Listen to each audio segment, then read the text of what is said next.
കാസർഗോഡ് കുമ്പളയിൽ അനധികൃത കടവുകൾക്ക് നേരെ നടപടി ശക്തമാക്കി പോലീസ്. ഇച്ചിലങ്കോട് ഷിറിയ പുഴയോരത്ത് നടത്തിയ പരിശോധനയിൽ തോണികൾ പിടിച്ചെടുത്ത് നശിപ്പിച്ചു. ലോറി കസ്റ്റഡിയിൽ. ഇമ്പോർട്ടഡ് വസ്ത്രങ്ങളുടെ കമനീയ ശേഖരമൊരുക്കി സ്കൈലർ മെൻസ് വെഡിംഗ് സ്റ്റുഡിയോ. എല്ലാത്തരം വിവാഹ വസ്ത്രങ്ങളുടെ സ്റ്റിച്ചിങ്ങും ഷൂസും ചെരിപ്പുകളും ഉൾപ്പെടെ ഒരു കുടക്കീഴിൽ ലഭ്യമാക്കുന്ന കുമ്പളയിലെ ഏറ്റവും വലിയ men's wedding collection Skyler men's wedding studio, മീപിരി സെന്റർ, കുമ്പള. അനധികൃത മണൽക്കടത്ത് വീണ്ടും വ്യാപകമാകുന്നു എന്ന പരാതിയെ തുടർന്ന് നടപടികൾ ശക്തമാക്കി പോലീസ്. ബുധനാഴ്ച ഷിറിയ പുഴയോരത്ത് നടത്തിയ മിന്നൽ പരിശോധനയിൽ അനധികൃത കടത്തിന് ഉപയോഗിക്കുന്ന തോണികൾ പിടിച്ചെടുത്ത് നശിപ്പിച്ചു. പിടിച്ചെടുത്ത മണൽ മണ്ണുമാന്തി യന്ത്രത്തിന്റെ സഹായത്തോടെ തിരിച്ച് പുഴയിൽ നിക്ഷേപിച്ചു. മണൽക്കടത്തിന് ഉപയോഗിക്കുന്ന ടിപ്പർ ലോറി പോലീസ് കസ്റ്റഡിയിലെടുത്തു.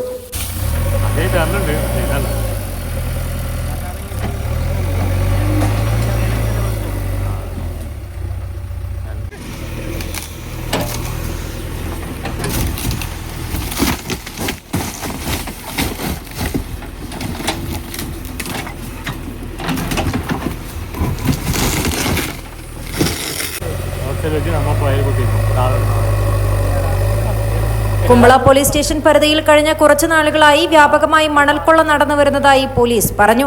ഇവർക്കെതിരെ നടപടിയും ശക്തമാക്കിയിട്ടുണ്ട്. വേനൽക്കാലങ്ങളിൽ അനധികൃത മണൽക്കടത്തിനായി തോണിയിൽ ഭാരം കയറ്റിവെച്ച് പുഴയിൽ മുക്കിവയ്ക്കുന്ന രീതിയും ചിലർ തുടർന്നു വരാറുണ്ട്. തോണിയിൽ യാത്ര ചെയ്ത് സാഹസികമായാണ് ഇത്തരം തോണികൾ പോലീസ് കണ്ടെത്തുന്നത്. അനധികൃത മണൽക്കടത്തിനായി കടവുകളിലേക്ക് പ്രത്യേക റോഡുകളും സംഘമുണ്ടാക്കുന്നു. ഇത്തരം റോഡുകൾ മണ്ണുമാന്തി യന്ത്രം ഉപയോഗിച്ച് പോലീസ് നശിപ്പിച്ചാലും അധികം വൈകാതെ തൊട്ടടുത്ത് പുതിയ റോഡ് പണിയും.